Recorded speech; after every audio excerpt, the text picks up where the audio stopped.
अभी तक हम लोगों ने क्लास 9th के mixture and their separation methods के सारे टॉपिक्स को कवर कर लिया है। अब हम लोग उसके कुछ न्यूमेरिकल क्वेश्चंस को देखेंगे जो कि कॉन्सेंट्रेशन के ऊपर बेस्ड होंगे। तो चलिए हम लोग देखते हैं कि कौन कौन से न्यूमेरिकल क्वेश्चन यहाँ पर बनते हैं। So hello everyone, my self अंश और आप देख रहे हैं क्लास 9th के केमिस्ट्री का फर्स्ट चैप्टर जो कि है mixture and their separation method. आज की वीडियो में हम लोग देखेंगे कुछ न्यूमेरिकल क्वेश्चंस को कॉन्सेंट्रेशन के ऊपर में जो बेस्ड है। ओके, अगर आपने प्रीवियस वीडियो नहीं देखा है जिसमें कि हमने कॉन्सेंट्रेशन के बारे में बहुत ही डिटेल में बात किया था, उसके अलग अलग टाइप के फॉर्मूले को देखा था कि किस किस मेथड से कॉन्सेंट्रेशन को डिनोट किया जाता है या उसके एक्सप्रेस किया जाता है। तो आपने वो वीडियो अगर नहीं देखा तो आई सेक्शन में जाकर आप वो वीडियो को देख सकते हैं। तो चलिए एक एक करके सारे क्वेश्चन डील करते हैं। देखो पहला क्वेश्चन क्या है यहाँ पे, the common talcum powder contains 4% mass by mass, इसका मतलब होता है mass by mass zinc oxide which acts as an antiseptic. How much zinc oxide is present in 300 gram of the talcum powder. मतलब यहाँ ये बोला जा रहा है कि मास बाय मास में जिंक ऑक्साइड का जो परसेंटेज है, कॉन्सेंट्रेशन है, वो कितना है, 4% है। ठीक है, आपको यहाँ पे बताना है कि अगर जो आपका जिंक ऑक्साइड अगर यहाँ पर टैल्कम पाउडर अगर 300 ग्राम अगर होगा तो उसमें कितना अमाउंट ऑफ जिंक ऑक्साइड यहाँ पे होगा, ये आपको बताना। तो अब देखिए यहाँ पे मैं इसे सॉल्व करता हूँ फर्स्ट नंबर के क्वेश्चन को। तो यहाँ पे क्या क्या दिया, सबसे पहले देखिए कॉन्सेंट्रेशन दिया हुआ है, तो मैं यहाँ पे कॉन्सेंट्रेशन को सी से डिनोट करता हूँ। तो सी का वैल्यू कितना दिया हुआ है, 4% दिया हुआ। ठीक है, अब देखिए जो आपका टैल्कम पाउडर है, मतलब कि टैल्कम पाउडर क्या है, ये पूरा सॉल्यूशन है। टैल्कम पाउडर क्या होगा, यहाँ पे सॉल्यूशन का वेट होगा, सॉल्यूशन का वेट होगा। तो मैं यहाँ पे लिख देता हूँ यहाँ पे टैल्कम पाउडर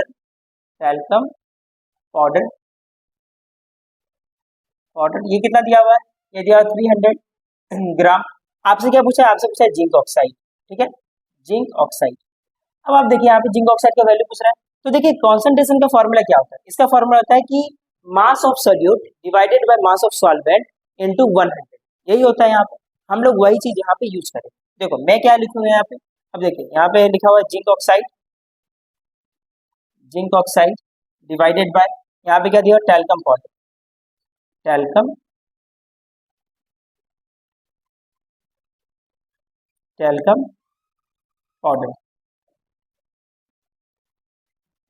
दिया हुआ है। ठीक है यहाँ पे, अब देखिए मैं यहाँ पर वैल्यूज यहाँ पे बिठाता हूँ कि सी का वैल्यू कितना दिया, 4% दिया हो, तो यहाँ पे देखिए 4% ये हो गया, इक्वल टू जिंक ऑक्साइड आपको निकालना है तो मैं इसे एक्स मान लेता हूँ। ठीक है, और टैल्कम पाउडर का वैल्यू कितना दिया हुआ, 300 दिया हुआ। ठीक है, इसका मतलब जो एक्स आएगा वो क्या आएगा, 4% ऑफ 300 ग्राम। ठीक है, तो ये इसको मैं सॉल्व करता हूँ, 4/100 इंटू 300, यहाँ से मैं कट करूंगा ऐसे, तो कितना आ जाएगा, 12 ग्राम। मतलब कि जो आपका 300 ग्राम टैल्कम पाउडर में जो जिंक ऑक्साइड होगा ये कितना होगा, ये 12 ग्राम। ठीक है, इसका मतलब ये होगा। अब देखिए आपको एक चीज याद रखना है, यहाँ पे परसेंटेज का मतलब ही होता है 100 में, मतलब कि 100 में वो वैल्यू, जैसे अगर 4% दिया हुआ है मतलब 100 में 4, अगर 20% आएगा तो मतलब 100 में 4। तो आप ऐसे भी समझ सकते हैं कि अगर 100 में 4 है तो 300 में कितना होगा, तो 3 से मल्टीप्लाई कर देंगे तो कितना आ जाएगा, 12 आ जाएगा। ओके, चलिए अब हम लोग देखते हैं यहाँ पे सेकंड क्वेश्चन, सेकंड नंबर। इसमें देखिए क्या क्या है यहाँ पे, अ केक रेसिपी, एक केक का रेसिपी है जिसमें अलग अलग अमाउंट में अलग अलग इंग्रेडिएंट्स दिए हुए हैं और ये सारे इंग्रेडिएंट क्या ड्राई है, मतलब कि हर एक चीज होगा ये सॉलिड स्टेट में होगा। ओके, अब देखिए इसमें क्या क्या है, सबसे पहले देखो शुगर है 75 ग्राम, फिर आपका फ्लोर जो दिया हुआ वो दिया 420 ग्राम, और सोडियम हाइड्रोजन कार्बोनेट जो है ये दिया 5 ग्राम। ठीक है, तो मैं यहाँ पे सारी चीज लिख लेता हूँ पहले। ठीक है, शुगर कितना है, शुगर दिया हुआ 75 ग्राम। ओके, फिर दिया फ्लोर कितना दिया हुआ है, ये दिया 420 gram. Okay, and sodium hydrogen carbonate, ये जो दिया हुआ ये कितना दिया आपका, 5 ग्राम। ठीक है, ये सारा वैल्यूज दिया हुआ। देखो सॉल्यूशन कब बनता है, जब हम लोग हर एक इंग्रेडिएंट को मिक्स कर देते हैं तो उसका टोटल वेट जो होगा यही होगा सॉल्यूशन का वेट। ओके, तो अब मैं यहाँ पे फॉर्मूला लगाऊंगा क्या, अब यहाँ पर देखो ये एक्चुअली में मास का बात हो रहा है यहाँ पे। ठीक है, mass of zinc oxide divided by mass of talcum powder. Okay, उसी तरह से अगर मैं यहाँ बोला जाए क्या जा रहा है कि हर एक कंपोनेंट का कॉन्सेंट्रेशन आपको बताना है परसेंटेज, तो पहले मैं यहाँ पे टोटल निकाल लेता हूँ, टोटल मास कितना है, टोटल वेट कितना है। इसका मैं ये निकाल लेता हूँ, मास बोलो या वेट बोलो, यहाँ पर दोनों चीज सेम, ठीक है, यहाँ पर दोनों चीज सेम होता है। ओके, देखो हम लोग यहाँ पे इसको ऐड कर देंगे 75 ग्राम प्लस 420 ग्राम प्लस 5 ग्राम, ठीक है। इसको ऐड करने के बाद कितना आ रहा है वैल्यू, देखिए ये आ रहा है आपका 500 ग्राम है, ठीक है। मतलब टोटल जो वेट निकल रहा है आपका सॉल्यूशन का वो कितना निकला, 500 ग्राम निकला। अब मैं परसेंटेज किसका निकालूंगा, शुगर का, शुगर का परसेंटेज, शुगर का ये कितना होगा। तो अब देखिए शुगर का अगर परसेंटेज निकालना तो मैं क्या करूंगा, यहाँ पे शुगर का अमाउंट वहां लिखूंगा डिवाइडेड बाय टोटल वॉल्यूम, मतलब कि मास ऑफ शुगर, शुरुआत में हमने क्या लिखा, मास ऑफ शुगर कितना ग्राम, डिवाइडेड बाय मास ऑफ क्या दिया हुआ है, टोटल सॉल्यूशन जो कि है 500 ग्राम इंटू 100%। इस तरह से इसको निकाल, ठीक है। अब देखिए यहाँ पे 500 से 2 जीरो से 2 जीरो कैंसिल, 5 से इसको मैं कट करूंगा, ये 15 बार होगा, मतलब कि ये जो है कितना है आपका 15% है। शुगर कितना अमाउंट में रहेगा, यहाँ पे 15% रहेगा। ओके, अब मैं बात करता हूँ फ्लोर, देखिए परसेंटेज ऑफ फ्लोर, तो फ्लोर का परसेंटेज मैं कैसे निकालूंगा, टोटल फ्लोर जितना है डिवाइडेड बाय टोटल मास, तो मैं लिख देता हूँ यहाँ पे 420 डिवाइडेड बाय 500 इंटू 100%, ठीक है। अब इसे मैं कट करता हूँ जी, 2 जीरो से 2 जीरो कैंसिल, इससे ये हो जाएगा आपका 84, मतलब ये कितना है आपका 84%, ठीक है। अब एक लास्ट बच गया सोडियम हाइड्रोजन कार्बन, देखो सोडियम हाइड्रोजन कार्बन का NaCO3 होता है, फॉर्मूला आपको याद रखना है ये चीज, ठीक है। ये सब हम लोग बाद में देखेंगे। ओके, अब देखिए इसका वैल्यू कितना दिया, 5 ग्राम, तो मैं लिखूंगा 5 बाय 500 इंटू 100%, ठीक है। 2 जीरो से 2 जीरो कैंसिल, 5 से 5 कैंसिल, 1 बचा तो 1%, मतलब कि आपका जो शुगर होगा ये 15% होगा, जो आपका फ्लोर होगा ये 84% होगा, और जो सोडियम बाइकार्बोनेट या सोडियम हाइड्रोजन कार्बोनेट ये कितना होगा, 1% होगा, ठीक है। इस तरीके से हम लोग कॉन्सेंट्रेशन के क्वेश्चंस को डील करते हैं, ठीक है।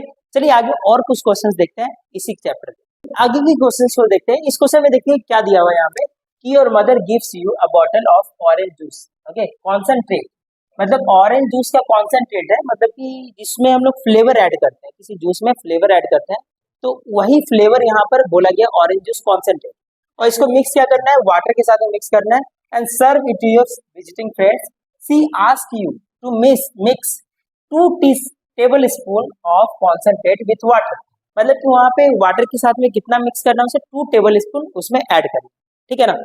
अब देखो यहाँ पे कि एक ग्लास टम्बलर वहां दिया हुआ है, okay, if each spoon table spoon measures 15 ml, एक टेबल स्पून जो चम्मच होता है उसमें कितना कॉन्सेंट्रेट हम लोग ले सकते हैं, 15 ml का ले सकते हैं, ओके। और टोटल जूस कितना बनाना है, 150 ml का जूस बनाना है, पर पर्सन बनाना है, ठीक है। अब वो बताना है आपको what is the volume by volume of orange juice concentrate in the mixer you prepare, मतलब कि अगर 150 ml का जूस होगा तो कितना परसेंट आपको वो कॉन्सेंट्रेट को उसमें ऐड करना होगा, क्लियर यहाँ पे। तो अब हम लोग इस यहाँ पर देखिए क्वेश्चन में क्या क्या दिया हुआ है, पहले इसको समझ लेते हैं। क्वेश्चन में पहले आपको दिया हुआ है कि टोटल मिक्सर के टोटल जूस कितना है, सो टोटल वॉल्यूम यहाँ दिया हुआ है, वॉल्यूम सॉल्यूशन का जो वॉल्यूम है वो दिया हुआ है। तो देखिए आप यहाँ पे लिखेंगे वॉल्यूम ऑफ जूस, जो जूस वहां पे बन रहा है वो जूस का कितना दिया हुआ है वॉल्यूम, वो दिया हुआ 150 ml दिया हुआ है, ठीक है। अच्छा 1 टेबल स्पून जो होता है, 1 टेबल स्पून, इसका इसका मेजरमेंट कितना दिया हुआ है, 15 ml दिया हुआ है, लेकिन मिलाया कितना जा रहा है, मिलाया तो 2 टीस्पून जा रहा है वहां पे, है ना। तो टोटल कॉन्सेंट्रेट जो होगा, वॉल्यूम ऑफ कॉन्सेंट्रेट, अब देखिए यहाँ पे वॉल्यूम ऑफ कॉन्सेंट्रेट क्या हो जाएगा, ये 2 टेबल स्पून के बराबर है, 2 टेबल स्पून, है ना, इसके बराबर है।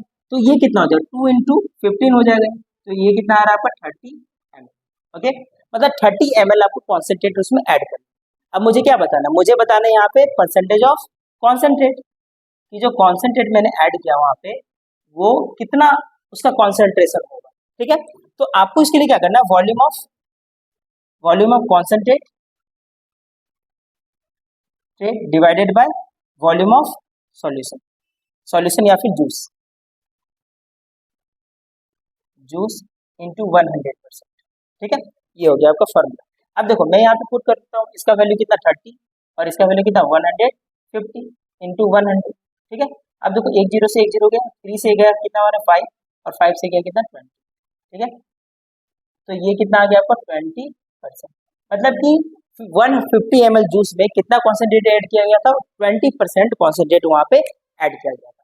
आई होप आपको ये जो न्यूमेरिकल क्वेश्चन है ये समझ में आ गया होगा। अब एक लास्ट न्यूमेरिकल हम लोग देखते हैं और इस वीडियो को खत्म करते हैं। चलिए अब इस लास्ट क्वेश्चन को हम लोग यहाँ पे डील करते हैं। देखो इसमें क्या दिया हुआ है कि एक ब्रास है, एलॉय है, ठीक है, जो कि किससे किससे मिलकर बनता है? कॉपर और जिंक से मिलकर बनता है, ठीक है। ब्रास के अंदर में क्या होता है? कॉपर होता है और जिंक होता है, ठीक है। इसमें दिया हुआ क्या है कि 70% इसमें क्या है? कॉपर है, तो जिंक कितना होगा? 30% होगा। अगर मान लो कि टोटल 100% होता है, तो अगर 70% कॉपर है और वो कॉपर और जिंक से ही मिलकर बना हुआ है, तो अगर 70% कॉपर है तो 30% जिंक होगा, है कि नहीं? तो अब आपको यहाँ पे बताना है, कैलकुलेट करना है यहाँ पे कि अगर 120 ग्राम ब्रास होगा तो आपको बताना है कि कॉपर वहां पे कितना ग्राम होगा और जिंक कितना ग्राम होगा, ये आपको बताना है, ठीक है। तो चलिए इसको हम लोग यहाँ पर डील करते हैं इस क्वेश्चन को। सबसे पहले देखो कॉपर यहाँ पे कितना दिया हुआ है? कॉपर इज इक्वल टू कितना दिया? 70%, ठीक है। तो जिंक इक्वल टू क्या हो जाएगा यहाँ पे? जिंक इक्वल टू 100 माइनस 70, जो कि कितना आ जाएगा आपका? 30%, ठीक है। 30% आपका जिंक आ गया। अब देखो यहाँ पे ब्रास दिया हुआ कितना? एक्चुअली ब्रास है टोटल यहाँ पर दिया हुआ 120 ग्राम दिया हुआ है यहाँ पे। ब्रास ब्रास दिया हुआ। अच्छा ब्रास क्या है? ब्रास तो टोटल सॉल्यूशन है यहाँ पे, ब्रास का टोटल सॉल्यूशन है, और ये दोनों कॉन्सेंट्रेशन दिया हुआ है यहाँ पे। तो अगर मैं यहाँ पर लगाता हूँ फॉर्मूला, आपको पूछा जा रहा है क्या है कि मास बताओ कॉपर का और मास बताओ जिंक का, है कि नहीं? तो अब देखो मैं यहाँ पे क्या करूँगा, परसेंटेज ऑफ कॉपर, कॉपर का Cu होता है, कॉपर इज इक्वल टू क्या हो जाएगा?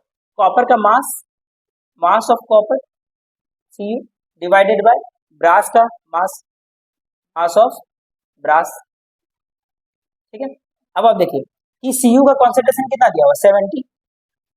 70% दिया हुआ है, तो मैं यहाँ 70 लिख देता हूँ, इक्वल टू, देखो इसका मास कितना दिया हुआ है यहाँ पे? मास ऑफ कॉपर, ये है आपका, एक्चुअली में यही तो आपको निकालना है, मास ऑफ कॉपर Cu, और डिवाइडेड बाय यहाँ पे कितना दिया? 120। इसका मतलब कॉपर का जो मास निकलेगा वो कैसे निकलेगा?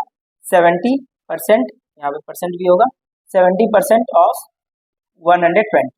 तो इसे मैं निकालूंगा तो 70/100 हो गया और इंटू 120, मैं इसे कट कर देता हूँ तो ये कितना आ जाता है? 84 ग्राम। मतलब कि 84 ग्राम आपका क्या होगा? कॉपर होगा। अगर 84 ग्राम कॉपर है तो अब देखिए आपसे पूछा जा रहा है यहाँ पे कि जिंक कितना होगा। जिंक भी से भी तो पूछा जा रहा है आपसे, है ना। अब जिंक निकालने का दो तरीका, या तो आप परसेंटेज से निकाल दो या तो माइनस करके निकाल दो। तो मैं यहाँ पे अभी के लिए माइनस करके निकाल देता हूँ, ठीक है। जिंक कितना होगा? टोटल जो ब्रास का मास है उसमें से अगर मैं यहाँ पर कॉपर का मास को माइनस कर देता हूँ तो क्या मिलेगा मुझे? जिंक मिलेगा, ठीक है। तो देखो यहाँ पर 120 माइनस यहाँ पे क्या हो गया? 84। मैं इसे सॉल्व करता हूँ, कितना आ जा रहा है? 36 ग्राम, ठीक है। आई होप आपको ये न्यूमेरिकल क्वेश्चन समझ में आ गया। तो बस यही न्यूमेरिकल क्वेश्चन आपको सॉल्व करना था, जिससे कि आपका जो अंडरस्टैंडिंग है और भी अच्छे से बेटर और भी अच्छा हो गया होगा, ठीक है। आई होप आपको ये सारे वीडियो समझ में आ गए होंगे, आपको अच्छा लगा होगा वीडियो देखने में। तो इस वीडियो में इतना ही था और ये चैप्टर सक्सेसफुली कंप्लीट हो चुका है। आगे हम लोग एक नेक्स्ट चैप्टर के ऊपर बात करेंगे। मिलते हैं हम लोग नेक्स्ट वीडियो में, तब तक के लिए थैंक यू।